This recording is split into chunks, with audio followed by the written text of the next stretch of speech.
everyone. So my topic for today is about how to ensure your e-learning modules is suitable for learnings from all generations. When creating a new e-learning module, there are many things you need to think about in relation to the target group of learners.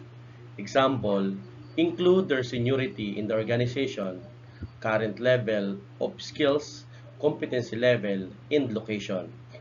One feature of e-learning audiences that is often neglected, however, is age.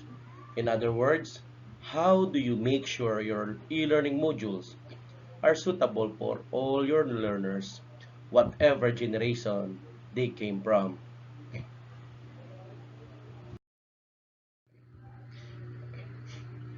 How to ensure your e-learning modules are suitable for learners from all generations? We need to consider the fact that everyone is different. All persons have their own individual differences. Before we look at the tips on how to make your e-learning modules multi-generational, it's important to remember that everyone is different. It can be tempting to put all your learners into one of the commonly used categories: baby boomer, millennial, Generation X, Generation Z, and others, and then using this categorization to make assumptions on their learning and technical capabilities. We will use generalizations like those things when referring to the characteristic of people from different generations. This is just for illustrative purposes as well as for brevity, so they are meant to be a guide, not a rule. After all, someone from an older generation can be more technically capable than an employee in their mid-20s who has grown up with computers, smartphones, and the internet, even though this goes against regularly made assumption. E-learning is suitable for all generations. It is important to take note that e-learning is a suitable training delivery method for all generations of learners. This applies even to learners that are not technically competent, not least because e-learning modules can be made to be easy to use and navigate. These two features of e-learning eliminate many of the technical barriers that cause resistance from those who are not enthusiastic about using technology. How to make e-learning courses appealing to multiple generations of learners. Get buy-in. The first tip has nothing to do with the differences in the ages of your learners. Whatever e-learning module you are creating, it's important that all learners understand the benefits to them into the business or in education. Make sure you understand your audience. Understanding your audience is essential for several reasons, but it also helps with ensuring your course appeals across generations. You need to know who the learners are, the skill they currently have, in their attitude to learning, and others. Don't try to please everyone. If your learners are from multiple generations, you won't be able to include elements that appealing to them all. The module will just become disjointed, jarring, and clinch. The best approach if you have a multiple generational group of learners is to take as neutral an approach as possible without compromising on engagement. So instead of incorporating elements to appeal to each specific generational group, focus instead on elements that will appeal to all. Give clear and easy to find instructions. Give clear and easy to find instruction that about what the learner should do next on each screen in your e-learning course. Don't just or assume that because there is a button, icon, or link that the learner will know they need to click or tap on it. You need to tell them. By including this instruction, you won't alienate users who know intuitively what to do, but you will help those who don't.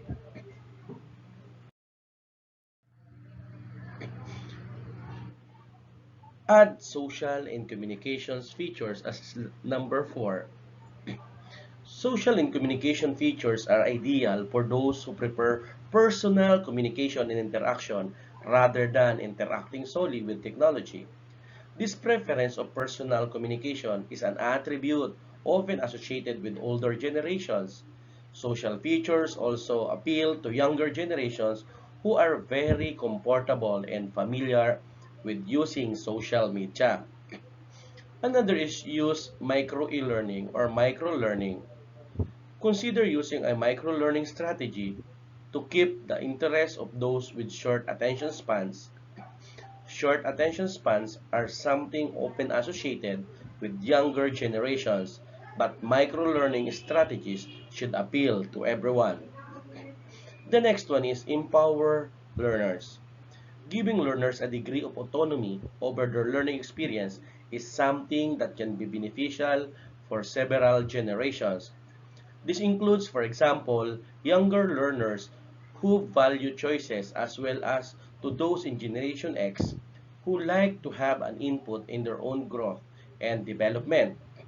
Empowering learners could be anything from letting the learner complete modules on their own device at a time that suits them, to giving learners a say in the modules they need complete based on their competency levels and capabilities.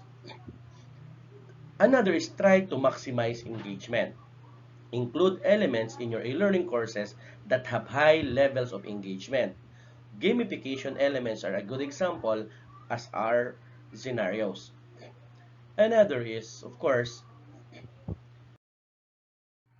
make the content relevant, which is too important. Make sure the content of your e-learning module is relevant to the everyday experience of the learner. After all, using made-up examples and realistic scenarios or embellish uh, stories risk making learners feel patronized, particularly older learners, and will cause them to disengage from the module. Next will be the use of neutral language. Use conversational and friendly language in your e-learning course that is also neutral. This means avoiding things like text speak and slang terms that may be familiar to younger audiences but which may confuse older learners. The same applies to abbreviation and phrases predominantly used by a certain age demographic. Next, take care when using cultural references. Actors, bands, singers, movies, songs, sports, stars, historical events, and others may not be familiar to all generations. For example, a younger learner may not be familiar with a singer who was popular in the 1990s. Appealing to multi-generational learners.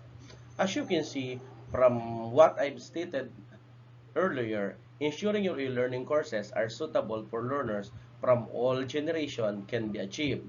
The approach you should take involves thinking about the group of learners as a whole rather than tilting the focus to one specific part of the group. And that's it for today. Thank you for watching. Don't forget to like, please subscribe, #DocMelo, the author. God bless everyone.